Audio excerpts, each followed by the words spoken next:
Here comes the news of the week. India and the United Kingdom have finalized a free trade agreement after negotiations that began in January 22. A significant aspect of this agreement is India's decision to exclude import duty concessions on sensitive dairy and agriculture products, notably dairy items such as milk, cheese, and apples. India maintains an import duty of about 30% on milk and milk products. This decision reinforces the protective measures for India's dairy sector, ensuring stability for local farmers amidst global trade negotiations. Let's hear from our PM Modi on his vision for this FTA. साथियों, आज भारत के लिए एक ऐतिहासिक दिन है। कुछ देर पहले, मैं यहां आने से पूर्व ही मेरी ब्रिटेन के प्रधानमंत्री जी से बात हुई है और मुझे ये बताते हुए खुशी है कि India UK free trade agreement अब फाइनल हो चुका है। विश्व की दो बड़ी और ओपन मार्केट इकोनॉमीज के बीच आपसी व्यापार और आर्थिक सहयोग का ये समझौता दोनों देशों के विकास में नया अध्याय जोड़ेगा। ये हमारे युवाओं के लिए बहुत बड़ी खुशखबरी है। इससे भारत में इकोनॉमिक एक्टिविटी को बूस्ट मिलेगा और इंडियन बिजनेसेस और एमएसएमईज के लिए नई अपॉर्चुनिटीज के रास्ते खुलेंगे।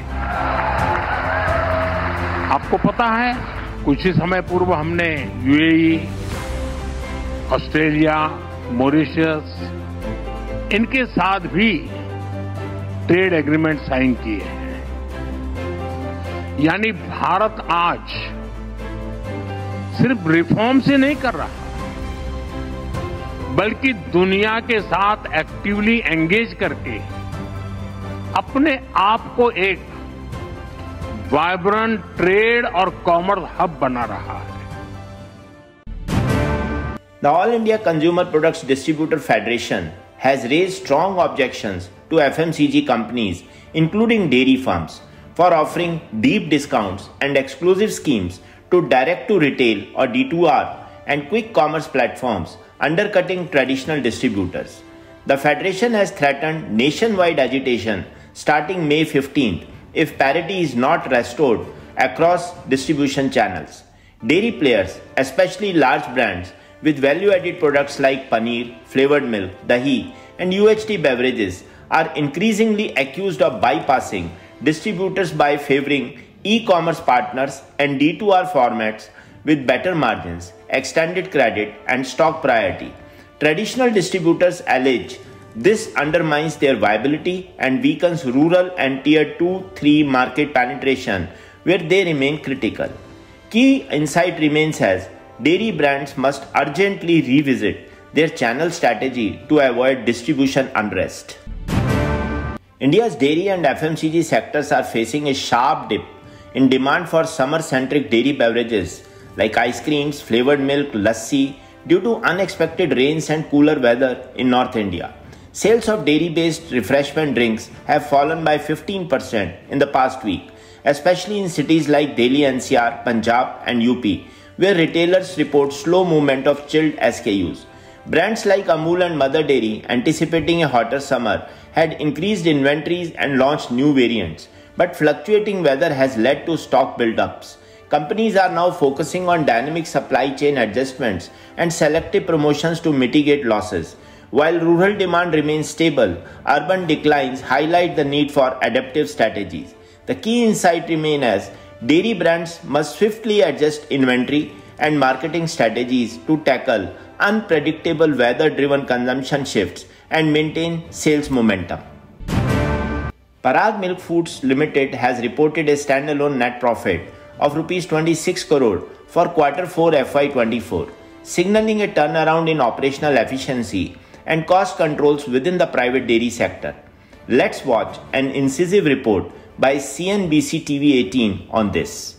Welcome back to Midcap Radar. Well, this is our special segment, Midcap Spotlight. Mangalam today is joining us and focusing on Parag milk, which is surging in trade on the back of a good Q4.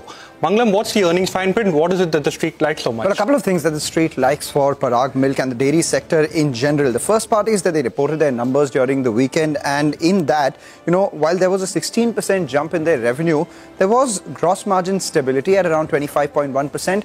Importantly, the EBITDA surged by 68%, and the EBITDA margins themselves grew by almost 200 basis points from 4.7% to 6.8%, which is a massive jump given the commodity nature of this business. And the net profit on the back of that and a lower base jumped all the way from 10 crores to about 26 crores itself. What is it that led this growth? The volume growth this time around was 13% for them, and 57% of their revenue came in from core categories, which is ghee, etc. 6% came from new age premium businesses, which grew 29%, and these are margin accretive for the company on the whole. Over the last 4 quarters, if you've seen, the milk procurement prices have increased from 31 rupees in the first quarter to 33 rupees, 34 rupees, and in the fourth quarter itself is 37 rupees. And as we've heard from players like Amul, Mother Dairy and Parag Milk itself, now they've gone ahead and taken a price hike of almost 2 rupees per litre to mitigate the challenges of higher procurement prices, so which means that the dairy cycle is on the upswing for the next couple of quarters as well, with increased value-added products, new age products, and higher procurement prices being passed on to the consumers by virtue of price hikes. The street likes all of this, and that explains why the stock is up around 14% after having taken a beating over the last few months. Now the stock has recovered from lows. Well, thank you so much, Mangalam. Definitely keeping an eye out on Parag Milks, but... The Karnataka government has raised Nandini milk prices by Rs 4 per litre from April 1st, 25, following demands from dairy farmers and the KMF to offset rising production cost. Despite this increase, Karnataka's milk price remained lower than those in neighbouring states, from 52 to 58 per litre. Several milk unions, including Ballari's, continue to face financial deficits, highlighting ongoing sustainability challenges. To ensure farmer benefit, the government has instructed KMF and unions to cut administrative costs by 2.5% within 3 months. However, opposition parties argue that the hike burdens consumers without guaranteeing farmer welfare.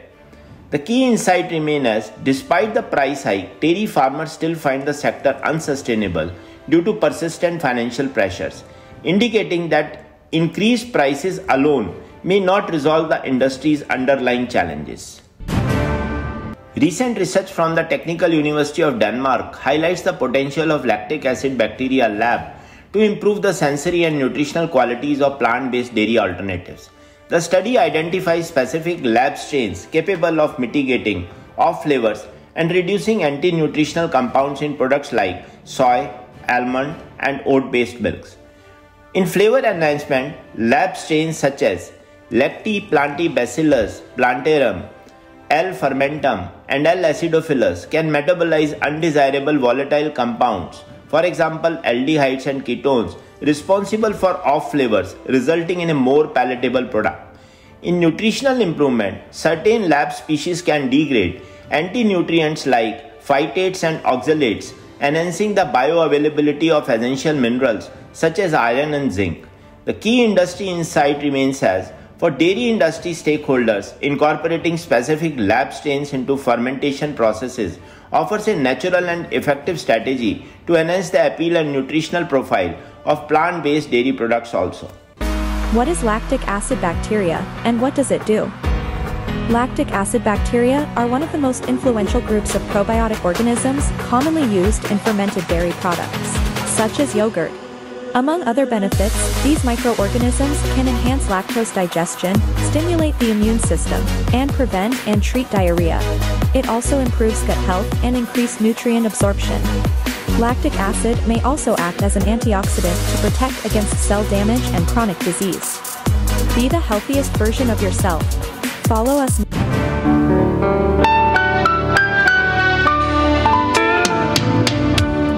कुछ खास है हम सभी में, कुछ बात है हम सभी में, बात है खास है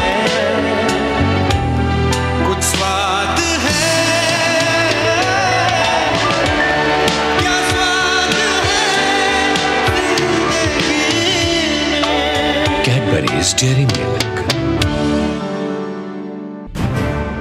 In the latest global dairy trade auction, global dairy prices experienced the most substantial increase in recent months, driven by robust demand and constrained supply.